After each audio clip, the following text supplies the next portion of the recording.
Welcome, here I've got Xiaomi Mi 10 Lite 5G and I'm gonna show you how to activate image stabilization while recording a video at this device.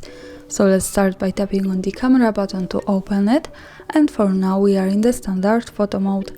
Let's change it to the video by using this settings bar and just simply going to the left. So here we are. Now let's move to the right corner to this button. Here we get access to more options about the camera we can manage. Now let's move to the left and pick this button so we can open the advanced camera settings. In the video mode we have the video settings at the first place with image stabilization, so by using this button here we can turn it off and turn it on like that as we need. And now let's go back to the video preview and let's focus on this button, the second from the left here. By just one tap here we can turn on steady video, another tap to turn it off, so this is one extra option to stabilize our video. And that's all, thanks for watching, subscribe our channel and leave the thumbs up.